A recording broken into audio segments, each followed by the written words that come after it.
Hi everyone, it's Sue Ralph here with Birdcage Craft Studio, and I'm back today with my crafting tip from me to you, and this is number 57. So I expect on the internet you've seen these candles that you can do with tissue paper.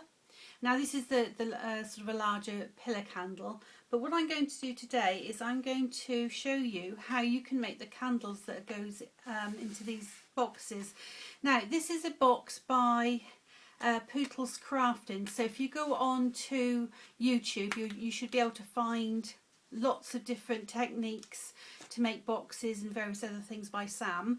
I will put a link at the end of the video for you, but what we're going to do, I'm going to show you how to do one of these candles, okay, and then if you want to sort of make more and put them in a box, then check out Sam's YouTube channel. Okay, so I'll move these out of the way. I'm going to use flowering flourishes today, and I'm going to use just a small single stamp, and I have got here, I think, never remember this one, this is Perfect Plum, which I think is one of the older colours. Okay, so what you need to do is you need to get yourself some tissue, like the 4-ply, out of the tissue box, and they usually come in 2, 3 or 4 ply. That means layers of it. So what you want to do is you want to separate one layer, and the best way that I've found to actually cut it is you can either to rip it, but into a circle it's quite difficult. So what I've actually done, I've used the smallest of my spellbinder dies, and I've laid pieces of tissue in between copier paper, because if you try and put tissue through itself it's not going to work, and then do sort of 3 or 4 pieces at a time, and then that way you can then actually get your piece of tissue off fairly easily. If you try and do lots of pieces of tissue together, what I've found happen is that this sort of squashes them all back together, and then it's really hard to separate them. But if you've got them on paper, you can then just peel the paper away. She says, with a little bit of difficulty trying to get this one off. Anyway, it will come off, but I'm just going to show you another trick. So when you get your pile of die cuts, you also get pieces of paper.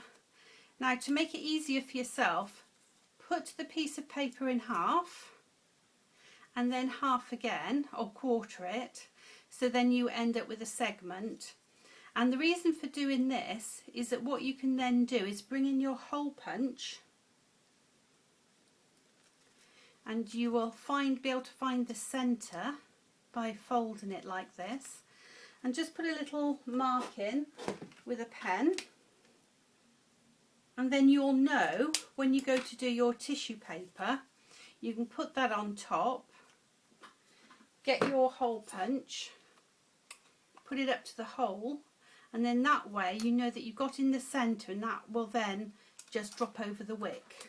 So there's your candle, and hopefully I can separate my tissue and paper. Right, let's see if I've got my, I'll say my pokey tool, but tweezers will do. There we are. And then I have got my piece of tissue ready to stamp on. Okay, you have to be fairly careful because sometimes it does stick around the side. But as I said, you could actually rip it into a circle. So there's my tissue paper, and then that should fit just quite nicely on my candle. So anyway, we'll take that back off, and then what we're going to do now is we're going to stamp on it. So I've got my flourish and my ink. Okay, I'm going to ink that up, and then put it over, and then obviously just do as much or as little as you want to do.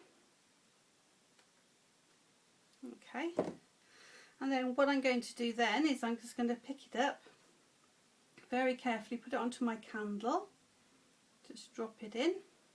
Now I've got a little paintbrush that I just keep for using for candles, just to help push it down when it's ready. So I'm going to put the heat gun on now, and it's going to get a little bit noisier, but basically what I'm going to do is I'm just going to melt the candle wax, and then the tissue paper will sink into it. Let's give that just a few minutes. And then be careful with these type of candles because the candle melts really, really quickly.